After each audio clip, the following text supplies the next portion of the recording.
நீங்க எல்லாம் ஒரு ஸ்டேட்ல எத்தனை சீட்டுன்னு எண்ணிட்டு இருப்பீங்க. ஆனா பாஜக இந்தியால எத்தனை ஸ்டேட்னு எண்ணிட்டு இருப்போங்க. இப்ப இந்திய வரலாற்றிலேயே சுதந்திரம் அடைஞ்சதுல இருந்து மேற்கு வங்கத்துல இப்ப பாஜக ஒரு பெரிய வெற்றியை பெற்றிருக்கிறாங்க. அதை பெரிய லெவல்ல நான் கொண்டாடுறோம். ஏன்னா மேற்கு வங்கத்துல பாஜக ஜெயிக்கணும் அப்படிங்கிறது நம்ம பாரத தேசத்துக்கே முக்கியமானது. தமிழ்நாட்டில இருந்து திமுகங்கிற ஒரு கட்சி அழித்தொழிக்கப்பட வேண்டிய கட்சி. அது மக்களுக்கு எதிரான ஒரு அரசியல் பண்றாங்க. திமுகவோட தோல்வி அப்படிங்கிறது உள்ளபடியே எங்களுக்கு ரொம்ப ரொம்ப மகிழ்ச்சி. என்ன என்டிஏ கூட்டணி அடிக்கணும்னு நினைச்சோம், அதை தாவேக்கா அடிச்சிருக்காங்க. எங்களை பொறுத்த வரைக்கும் திமுகவை வேணான்னு மக்கள் முடிவெடுத்திருக்காங்க அப்படிங்கிறதே எங்களுக்கு ரொம்ப ரொம்ப சந்தோஷம், மகிழ்ச்சி. கொஞ்ச நஞ்ச பேச்சாயா பேசுனீங்க.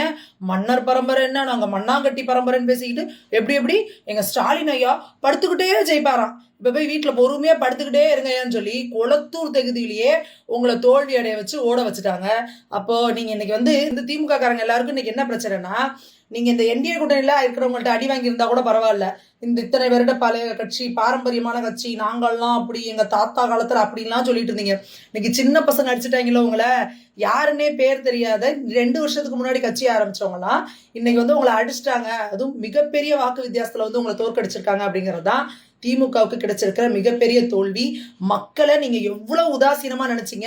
பணத்தை தூக்கி போட்டா நீ ஓட்டு போட போற அப்படின்னு தானே நினைச்சீங்க.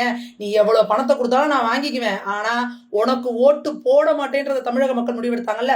அது எப்படி டிஆர்பி ராஜா, என்னப்பா வெள்ளை அறிக்கை கொடுப்போம்னா வெள்ளை பேப்பரை தூக்கி காட்டுவீங்களா?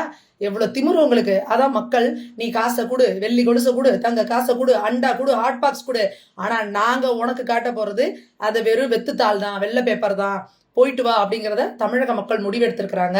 2 வருஷங்களுக்கு முன்னாடி அண்ணாமலை அவர்கள் ரொம்ப தெளிவா சொன்னாரு, நீங்க இங்க தமிழகத்துல இளைஞர்களோட சக்தியை குறைச்சு மதிப்பிடுறீங்க. அதே போல சோசியல் மீடியாவோட பவர் என்ன அப்படின்றத நிறைய பேர் அண்டர் எஸ்டிமேட் பண்ணிட்டு இருக்கிறீங்க.